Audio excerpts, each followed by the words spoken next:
everybody, welcome back. It is Amelia Mashoni from the Beautiful Mind Academy. In today's video, we're going to be looking at the BCBA 5th edition task list item B-10 that looks at stimulus control. For those of us who are new and just starting to watch, please continue and subscribe for more of these videos. If you are looking for a one-to-one or group session in language, math, if you are doing the BCBA exam, we can offer those to you. You can email or call me and I can give you additional information in regards to our services and the fees. So let's get right into stimulus control. So stimulus control refers to the influence that our antecedent, our cues or signals have on behavior. It means that the occurrence frequency or the likelihood of the behavior is influenced by the presence or absence of that antecedent. So in simple terms, it is this signal that tells our learners or tells people that reinforcement is available. Reinforcement might not be available, punishment might be available, or punishment might not be. So these particular cues will allow our learners to behave in certain ways. So when we look at whether something has stimulus control or not, we look at the cue, the SD, and then the behavior. So for example, we'll look at some of these and then we can further explain why it is under stimulus control or why it's not. So the first one, a child has been consistently reinforced for raising their hand and waiting quietly to be called on before answering questions in the classroom. The teacher has always provided positive feedback and reinforcement when the child exhibits this behavior. During a surprise quiz, the child automatically raises their hand without any verbal cues from the teacher. Does this scenario exemplify stimulus control? Okay, so this is a yes or no question. And you can pause this video as we go and then have as much think time as you would like. But the answer here is, yeah, it is stimulus control. And how we broke this down. So this learner has been taught when and how to raise their hand. And we do have that here. And as they were teaching, the teacher always provided positive feedback and reinforcement when the child raised their hand. Okay, so keep in mind that they were reinforced for raising their hand and waiting quietly in the past. Okay, so now we have that teacher is our signal. That teacher's presence signals to us that reinforcement is available, but only under certain conditions. And in this condition, our teacher is only going to offer reinforcement when the learner raises their hand quietly. Okay, so in this example, it is under stimulus control because this learner is raising their hand, okay, in the presence of the teacher. Now, when we say something is not under stimulus control, it means that in the presence of any signal, they're either erroring or they're overgeneralizing the skill. So in this context, if we have this learner who was taught raising their hand, during the quiz they raise their hand, during play they're raising their hand, during any sort of activity or play or social group, they're consistently raising their hand, then we can say that it has not been under stimulus control.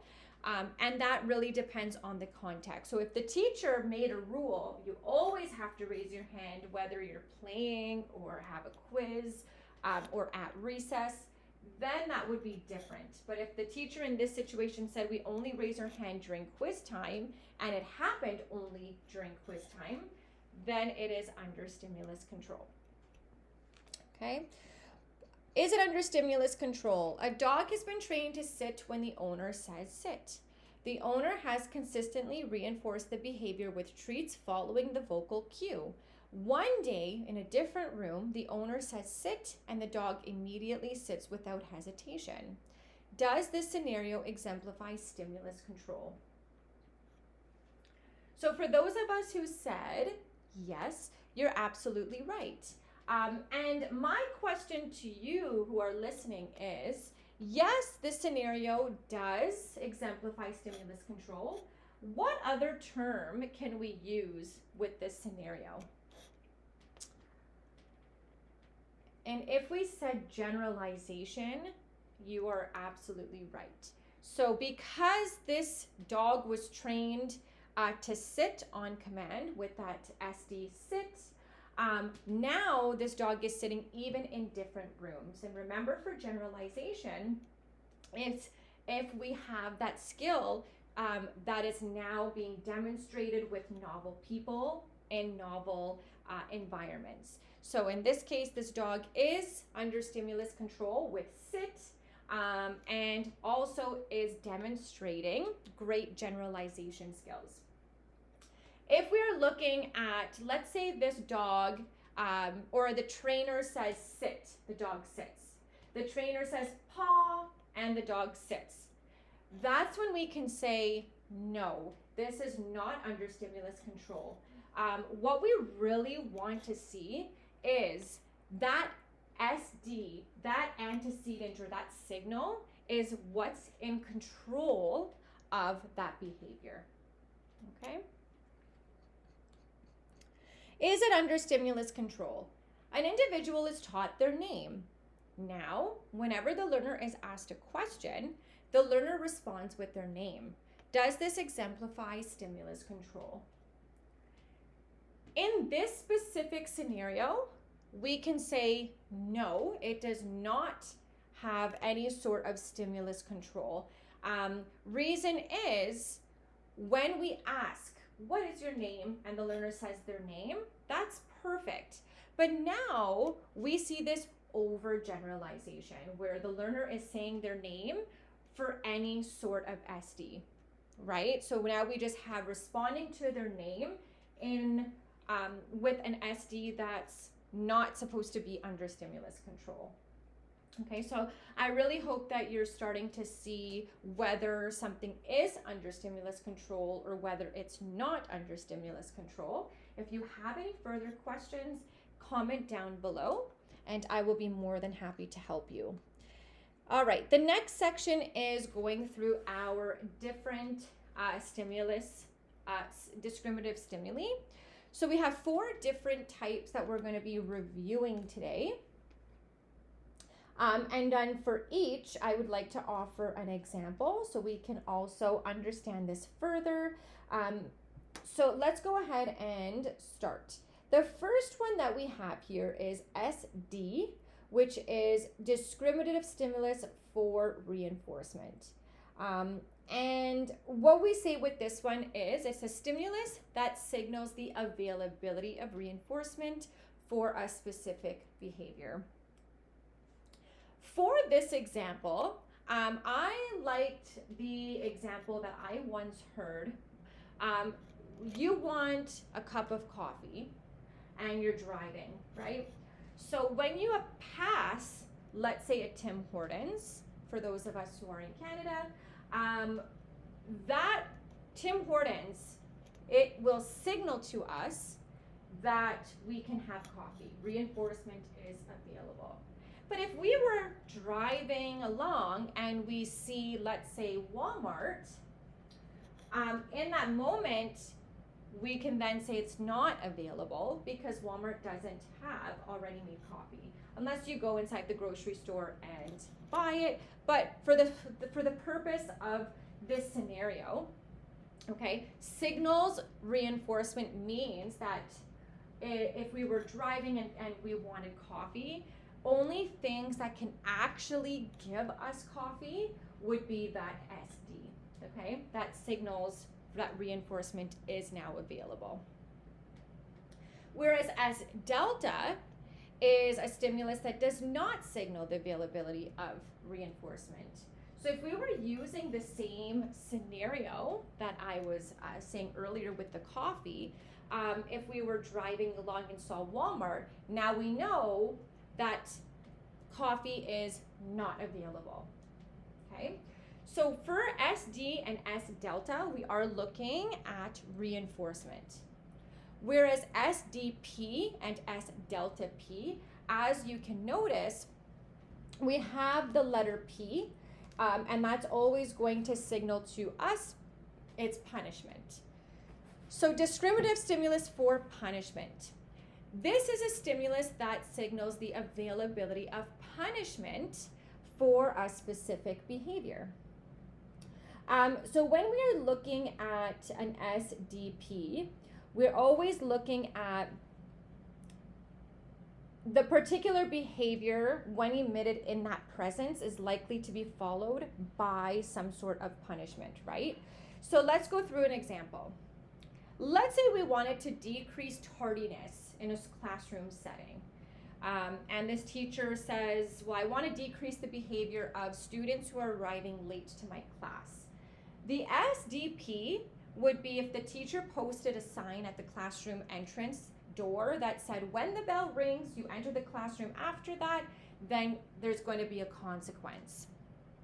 Okay, so if this learner, Chris, for example, enters the classroom after the bell, well, that signals that punishment is now going to be available because it happened after the bell.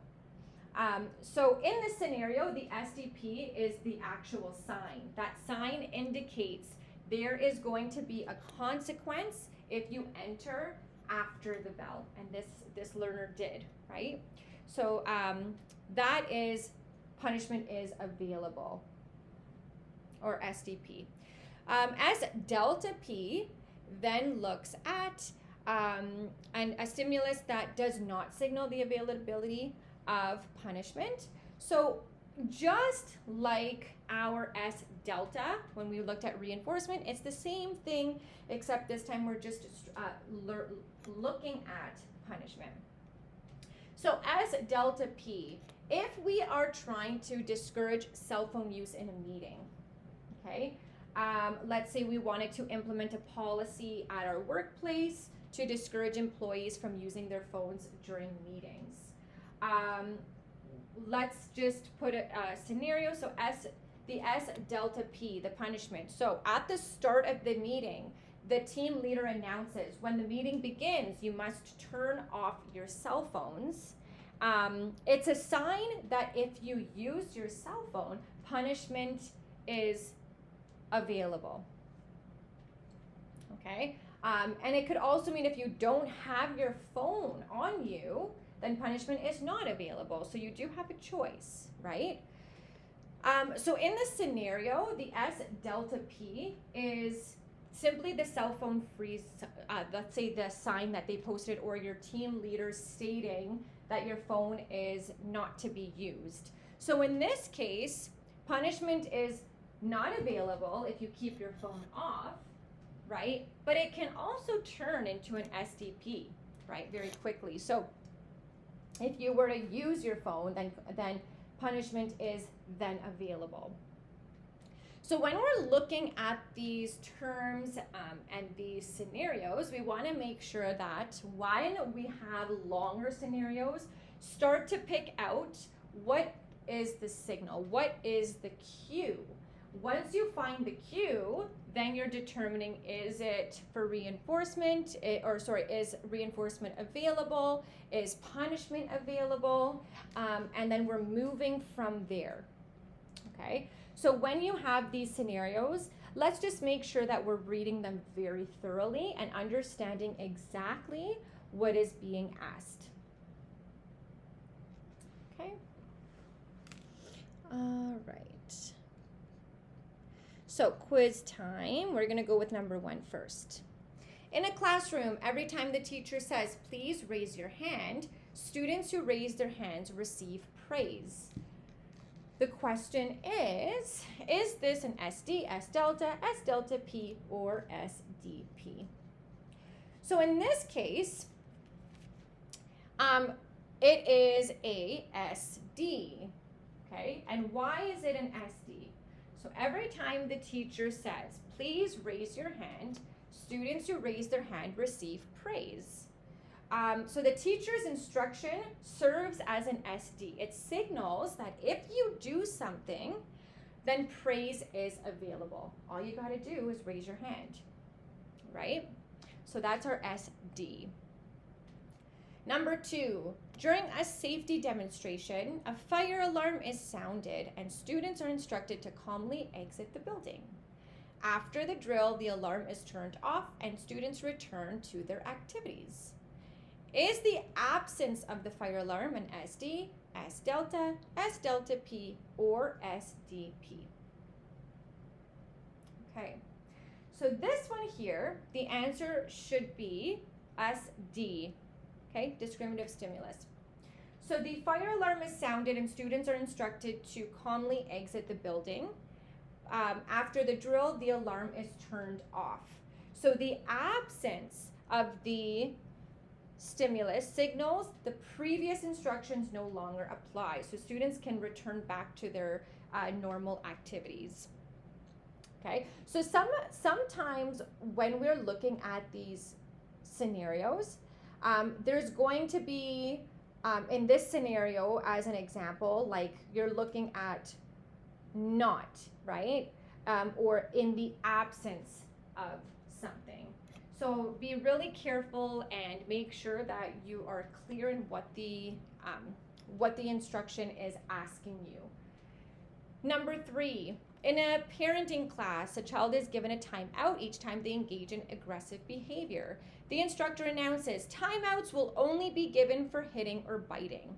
Is the announcement an SD, S-Delta, S-DeltaP, or SDP? So here we're actually looking at the announcement. The instructor's announcement is an S-DeltaP. It signals that timeouts will be given only for hitting or biting, specifically the conditions under which punishment will be given. Okay, so in this case, punishment is available. Punishment's also unavailable. It really depends on what you do. So punishment is going to be available under the condition if you physically aggress, specifically hitting or biting. Last one, in a therapy session, a client is taught deep breathing exercises to manage anxiety. The therapist cues the client to use these exercises whenever they feel overwhelmed. So is this therapist cue an SD, S-Delta, S-DeltaP, or SDP? So for this question, I would love to hear you guys, and I do want to see more interaction within these videos, so feel free to comment down below what you think, and then I'll be happy to answer that and let you know if it's correct or incorrect and provide some feedback. The more you guys interact, the more we're learning all together, right? So don't be shy, and learning is part of, or interacting is part of the learning process. All right, so that's the end of our slide. Thank you so much for watching and listening. I hope that discriminative stimuli and all of the ones that go under that, so our SDP and our S-Deltas are more clear now after this video. If you have any additional questions, please feel free to comment down below. You also have my number. You can always go right back to the beginning of this video to get it, and you also have my email address. And like I said at the start, feel free to contact me with questions. I'm here and ready to help at any time. You can also book in a one-on-one or group session tutoring for our task list items. Thank you so much for helping. Thank you so much for listening, and thank you. I'll see you in my next video.